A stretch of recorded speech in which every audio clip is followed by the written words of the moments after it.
Just a quick warning, there are mentions of bipolar disorder and depression. If you are sensitive to these things, we advise you to click off or watch a different episode of In Their Minds by Toby and Lauren. Welcome back to In Their Minds. I'm your host, Toby. And I'm your co-host, Lauren.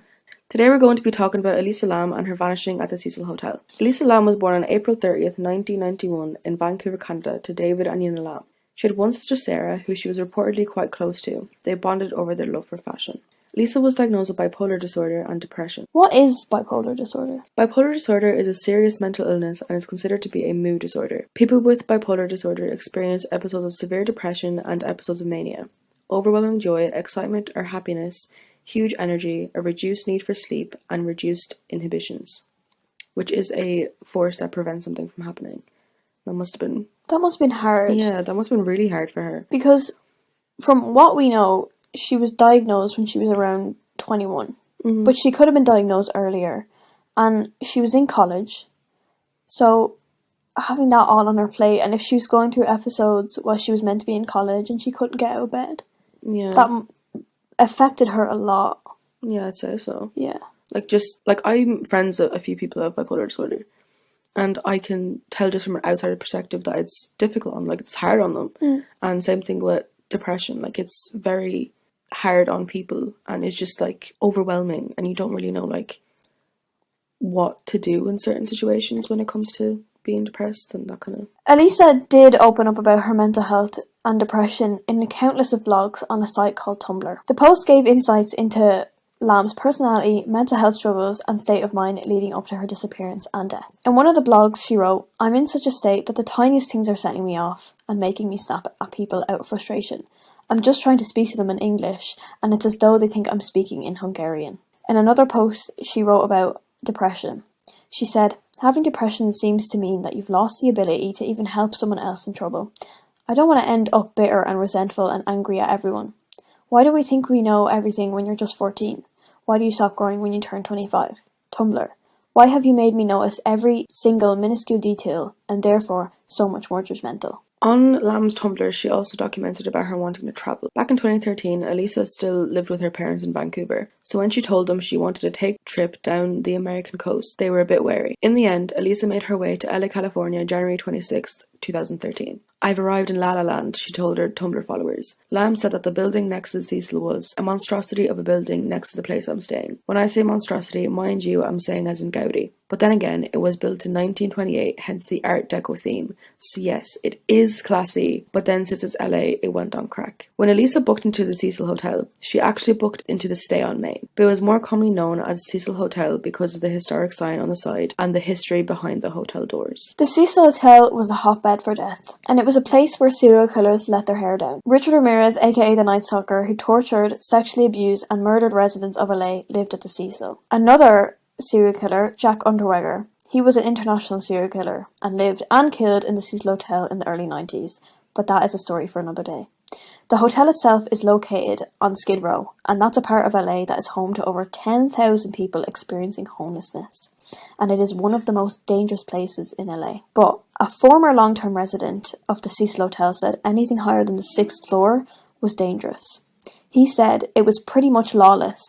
Usually the higher floors of the Cecil, people used to get killed. The Cecil was deceiving if you didn't research it, and it's super creepy past. The lobby of the Cecil was grand. It looked clean and had grand chandeliers and had a beautiful double set of stairs leading to the lower rooms and elevators. What else happened in Cecil Hotel? In the Cecil Hotel there has been countless of suicide, murders, sexual assaults, stabbings, and there has been a disappearance in the Cecil. Why is the hotel still open? To this, it's still open to this day. There's people still, long-term residents that still live in there. But even after murders and stabbings, the Cecil definitely should have been shut down. The Cecil was shut down, but then it got reopened as Stay on Main. Oh. Yeah. I didn't know that. It's still the same place though, that doesn't change. What happened in that building, you know what I mean? Because now that you do say Stay on Main, I remember seeing a picture of the Cecil. And instead of the sign saying Cecil, it says Stay on Main.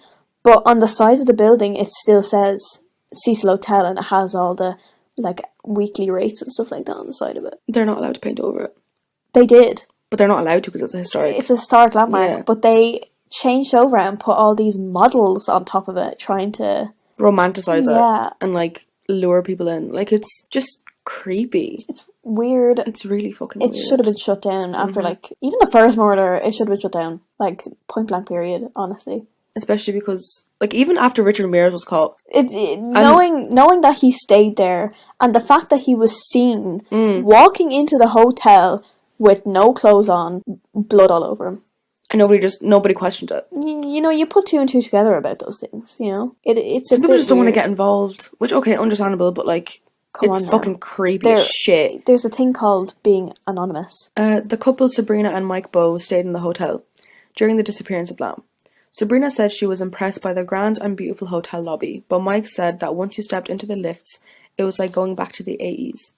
The room was dirty with dust everywhere and almost sticky floors, like you were peeling your shoes off them. Mike and Sabrina didn't know about the reputation of the hotel, but after a few days they realised it was horrendous. This was the couple's first time in the States. They said about 5 days in, things got worse. Parties were taking place in rooms below them, and they could smell weed through the vents, and that they struggled to sleep because of this. Elisa Lam went missing on January 31st, 2013, the day before the couple arrived. The couple noticed the missing persons posters of her around LA. When Elisa was staying in the Cecil, she contacted her parents every day to let them know she was safe. That's why it struck her parents as unusual when they didn't hear from her, since it became a routine for Lam to contact her parents every day. Pretty understandable. Yeah, definitely. Like the parents, they didn't just, oh, she hasn't contacted us, so we're gonna call the police. They were ringing her and they were texting her, and there was absolutely no response from her. So obviously they were worried, like she's in a different country. They were already like scared enough letting her go. So like obviously their mind went to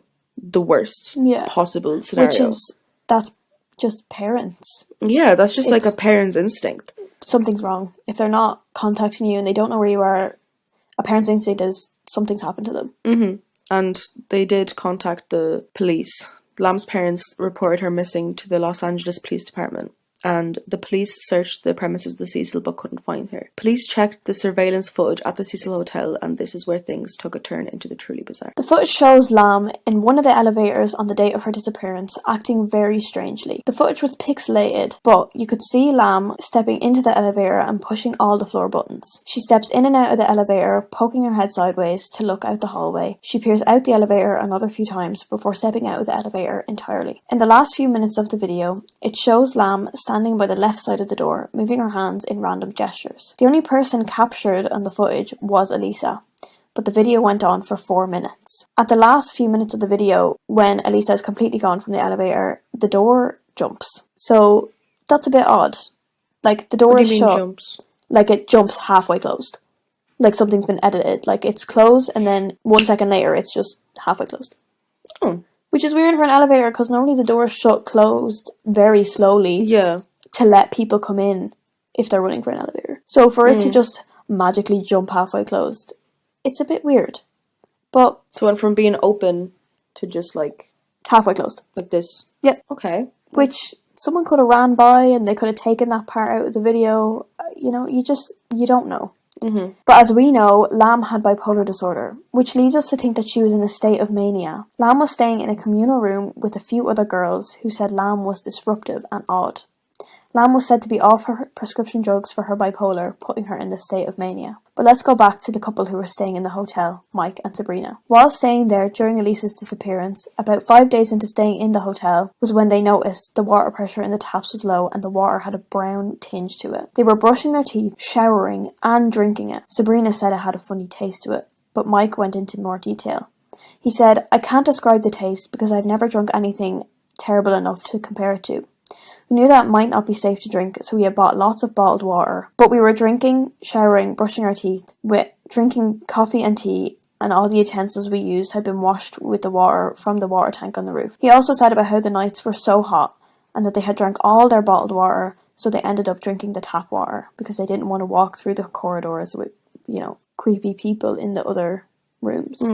Which is understandable. Countless of guests, including Mike and Sabrina, complained to management, so maintenance staff went up to the water tank on the roof of the Cecil and found the body of Elisa Lam. Maintenance worker Santiago Lopez found Lam's dead body floating in the water tank.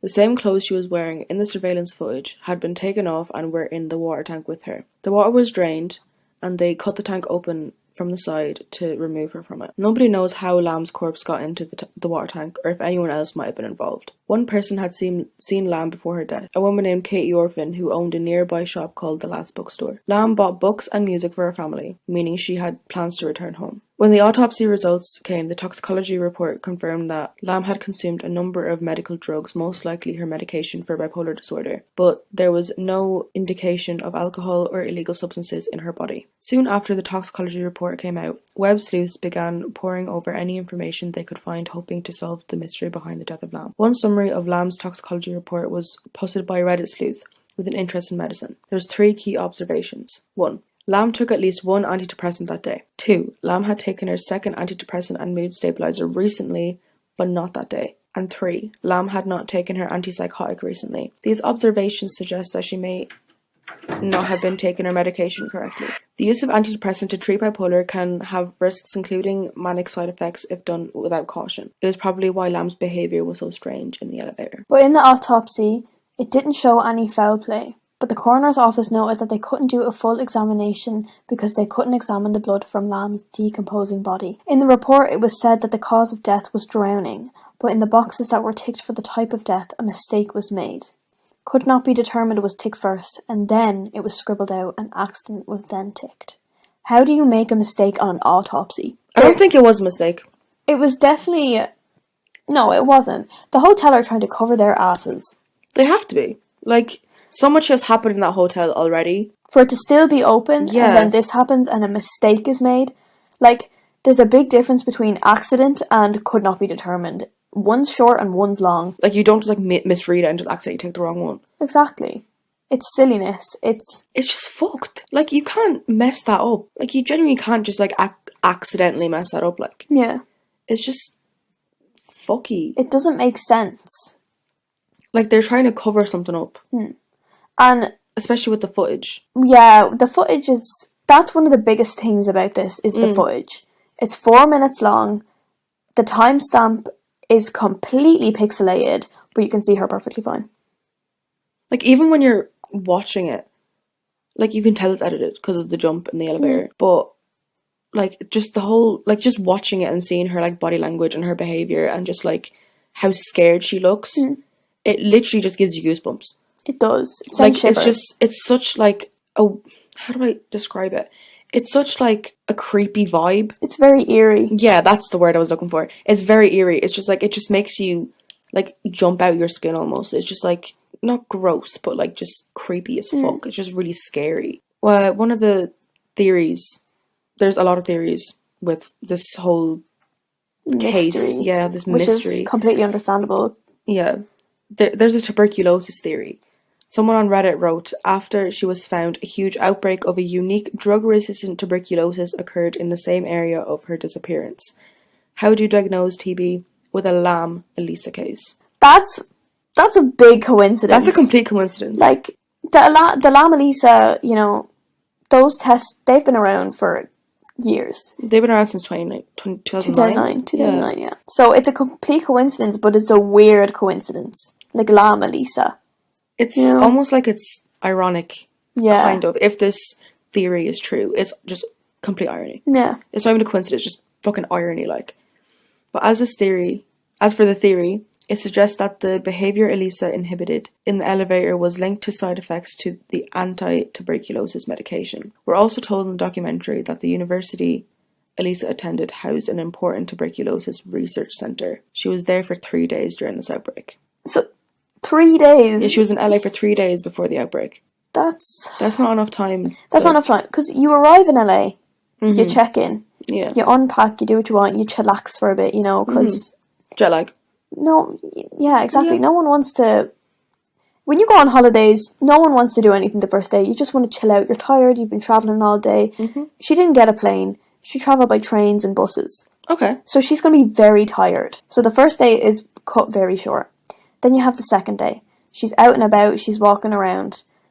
Maybe she did contract TB, but that's not enough time for her to realise it in 3 days. Or for her to go to the doctor, especially with how expensive healthcare is in America. I mean, she's a college student. No way is she going to be able to afford a trip to the doctors. Yeah, even to go see the doctor, and especially like plus the medication. Yeah. Like there's no way she could have afforded that.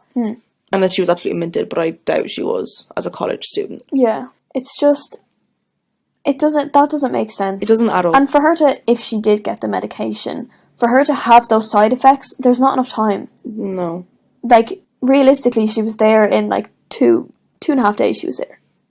Because we're cutting that first day in half. I mean, hypothetically, if she did end up getting the tuberculosis drugs, it could have messed with her bipolar drugs. Yeah. In a way. Like, that could have affected it somehow, because if you mix certain drugs, like, it just doesn't work.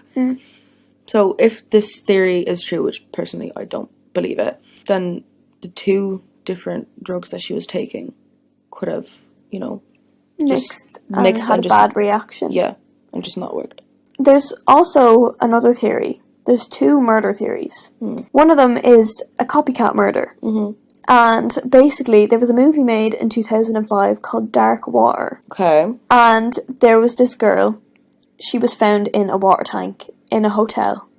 And people noticed that the water had a dark tinge. And they opened the hatch of the water tank and found the girl in a red coat, the same as Elisa's. There's a lot of irony with this case. There's so many coincidences and things that just link together that it just makes it seem like it's not an accidental drowning. You know, it's a bit weird. It's just like the whole the movie, right? Okay, it's very coincidental. It's like it's just the exact same thing. The water tank in the hotel, the clothes she was wearing, it's weird. Like the same colour. Yeah. Like, it's just, there's 2 different theories that are very ironic. And it's just like creepy. It's just really weird. Can you tell me about the other murder? So, another murder, the other theory, the lid on the water tank she was found in was closed, which would have been impossible for her to close it herself if she had opened it and then climbed in. Because the water, you know, people are using it every day, it starts to deplete. Yeah. She could not have been able to reach it to close it. But in the docuseries, the hotel maintenance said the lid was open when he found her, but then he decided to close it before the police came. Why? Never touch evidence. No, exactly. Just never touch evidence. It's a bit weird. Oh yeah, I decided to close the hatch. Why? It's not going to change anything if you leave it open or if you leave it closed. You know, it's a bit odd. I mean, what if he was like, what if he closed it in case somebody tried to come up and take her? I know that sounds really weird, but like, do you know what I mean? I understand what you mean, but I highly doubt it. Because if you're going to murder someone, you're not going to stay there. You know what I mean? Some people don't move when they murder someone. I mean, yeah, I guess if you do move, if you leave quickly, it kind of points towards you. Yeah, it's like, oh, you're suspicious. That is a bit weird. Yeah, so like, what if the maintenance guy closed it so that nobody would take her? Because him and the hotel manager are the only people who can open the water tank. Because it's heavy as fuck and they need a key for it. So, I don't know. Because she couldn't have gotten in herself. We know that for a fact. No way. Like, this girl, she was 22. She had a small build. She was not strong enough to open one of those hatches. By herself. Yeah. And then get in. You know, it's a bit weird. She couldn't have closed it by herself. Oh, definitely not. Yeah, like, no. And I don't believe that the maintenance just decided to close it before the police came. That's suspicious. That's a bit weird, you know? I don't know, the case is so full of dead ends and things that link together that it's just... It's just random things that link together. Like, very random things, like the movie. Yeah. And the whole, like, tuberculosis theory. Like, there's so many random things that just, like, link in with it, but then stuff that is supposed to make sense doesn't. Like, there's loose ends with stuff that is, like, not a theory. Yeah. Does that make sense? Yeah, I know, I understand what you mean. But there was also another thing about the murders. Web sleuths even pointed a finger at Pablo Vergara, aka Morbid, a metal rocker who shared a video of himself in the Cecil Hotel days after Lam's body was found. He also teased a new music video, Died in Pain, around the same time. But as the docuseries explains, Morbid actually visited the hotel in 2012, not 2013. So his stay did not overlap Lam's death. Vergara also explains that he was in Mexico shooting a video when Elisa went missing. But he said that because of the web sleuth harassing and accusing him of murder, he suffered with his mental health. Understandable. Like, I can't imagine waking up, just on a normal day, waking up and getting all these messages and being bombarded saying that I've murdered someone. My friends ringing me, asking me what I've done, like, and you're just so confused of what's happening, and then all of a sudden you're accused of murder. Yeah, the way people are just jumping to conclusions. Like, okay, yeah, it was a bit not good timing for him to post that video. True, yeah, I understand But it that. was from the year beforehand. So maybe it was like a throwback and people just took it out of context. Like, the date on the video says 2012. So why the fuck are people just like throwing a hissy fit over it? Exactly. Like, It's, the web sleuths want that kind of, you know, clarity. They solved it. they want to be involved. Yeah. That's literally all it is. But you're not detectives.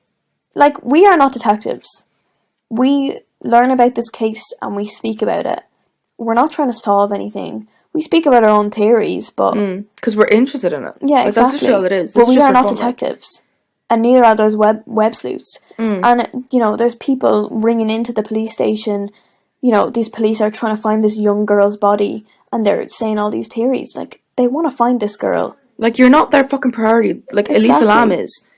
And, like, it's just really fucked. Like, it's just... Like, stay out of it. Exactly. Like, yeah, you could have your theories. But don't call into the fucking police about it. Exactly. Like, it's so stupid. Like, a lot of the theories, like, they came from the elevator video. Which is understandably, you know? Yeah, because the video was really weird. What about that guy who flew to Vancouver to go to her grave? Oh, one of the web sleuths actually flew from America all the way to Vancouver because he felt connected to Elisa. He felt connected to her and he left flowers and he kissed her grave, you know, as one does. Did he know her personally? No. But he felt connected to her because he was so involved in the case. Like, no, you're not. Like, You're sat behind a computer doing your own thing. Like, Exactly. you're not actually involved in it. You're not going to the Cecil and checking. He actually did go to the Cecil. Oh. After she disappeared, he booked into the Cecil. Oh. Yeah. Like, he was seriously dedicated to this case, but you don't have you don't have the correct training in it. Yeah. To say that you are connected to her and that, you know, you wanted to solve this case. Like, it's... He's like one of those fellas in movies. Like, you know, in The Incredibles, in, like, the little fella. Yeah. He's trying so hard to be involved, but he's not a superhero, so he can't. Yeah, exactly. Does that make sense? That's exactly what it's like. That's what web sleuths are. They think they're superheroes, but they're not. And they're not going to solve this case. It's just... Especially with your stupid theories. Okay, have theories. Theories are great, right? Like, imagination, all that shit. Theories are great, but they are dangerous. Very. Very, very dangerous. Very dangerous. It's just, like, it's just really fucking weird. Like, he felt connected to her. You didn't know her. Like, okay, Exactly. you can feel a connection with someone. And, like, obviously they don't feel it back because she doesn't fucking know who you are.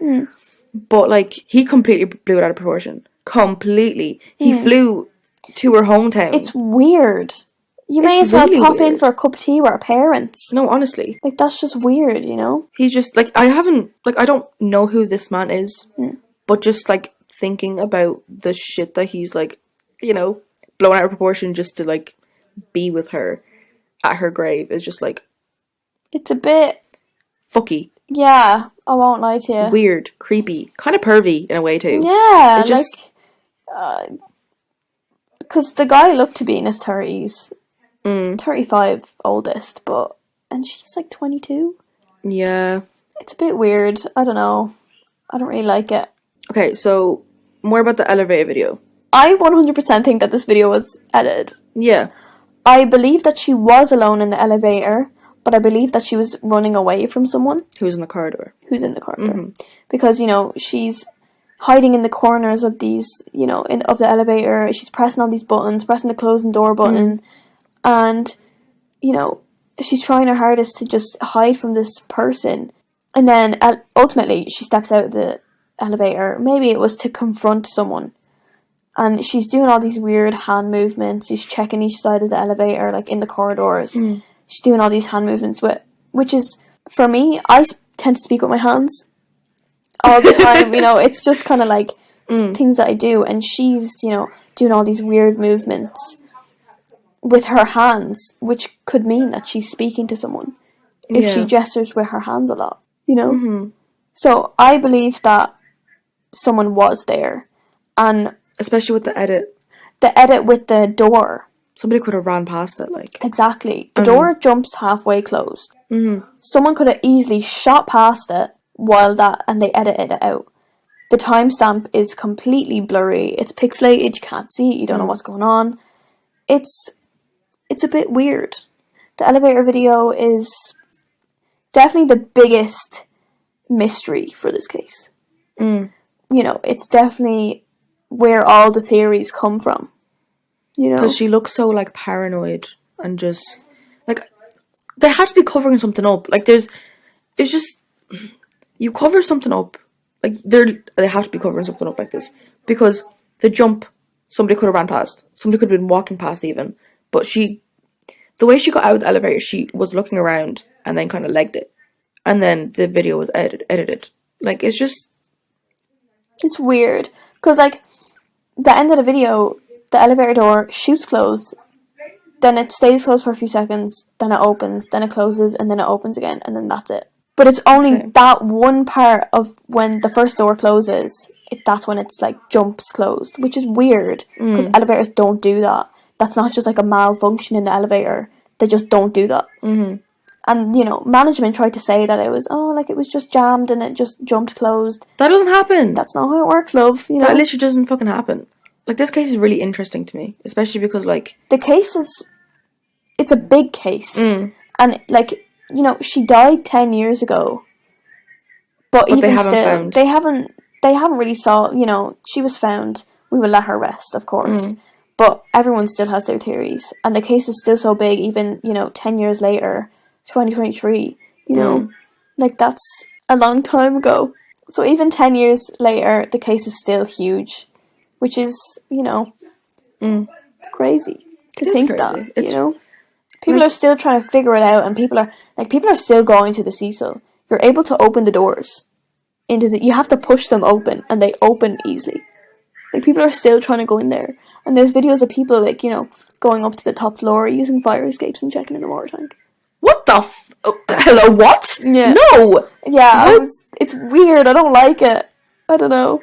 Me personally wouldn't stay there. No, Absolutely not. like, No. I'd visit it. I'd explore But not it. to stay in Not it. stay. No, absolutely not. No, I wouldn't stay in it. No. I want to see, like, the inside, the lobby, because they were saying that it's, like, huge and it's beautiful, and I just want to go in and see that. Even, like, thinking about walking into it, it's just like... It gives you the heebie-jeebies. Yeah. It's just... Like, this case, like, this whole mystery was 10 years ago, okay? She died 10 years ago. She died 10 fucking years ago, but it's still ongoing. But nothing like this has happened since. Yeah, like... So that's what it's like... After this, the hotel shut down. So now they're shut down. Stay in Maine isn't shut down, but Cecil is shut down. No. It's still the Cecil Hotel. Stay on Main is shut down. And then there's the floors that were used for residents, long-term residents. The long-term residents still live in there to this day. Oh. Right. So, you know, I wouldn't be wanting to live in there after that. I would... They kind of have nowhere else to go. True. They literally have nowhere else to go. Especially because, you know, the people who are living in, like, actually living, like, long-term living in the Cecil Hotel is because they're homeless. They have nowhere else to go, and it's cheap. It's dirt cheap. Yeah. So, I don't know. Like, it's kind of their last resort. Yeah, I understand that. And I feel bad for Elisa, though. I do. I just... Like, the amount of stress she went through her entire life. Just, like, you know, she was diagnosed with bipolar and depression, which is already hard enough, on top of college, and then making the mistake of going to, you know, the stupid hotel. It was cheap.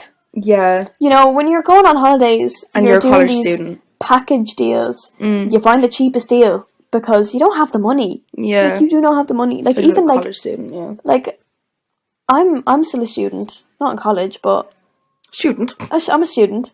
And I look at deals for holidays like that I want to go on. That'll never happen because I'm poor, so I can't go on holidays. But I always look for the cheapest deals, and then you think back to this case, and you're like, never mind. I don't want to go for a cheap deal. I actually would rather just pay that extra bit of money to make sure I'm in a safe place. Yeah, I mean, she went alone as well. I would never travel alone. I'd be too scared to. I can't even walk down down the road on my own. I have to ask people to walk me places. Yeah, me too. Like if I'm going into town on my own, I will text at least 3 people to come meet me. Yeah. I'm like, at least one of them might. Like I can't be on my own. Yeah. Like it's just. I did it once on Halloween. Never again. Never again. I had to ring someone. I was like, I'm walking home alone, and they were like, "Where are you?" And I was like, "I don't know." It's fucked. It was crazy, but yeah. So, thank you for joining us this week. Come back next week where we'll be talking about Jack the Ripper. Stay safe and good night.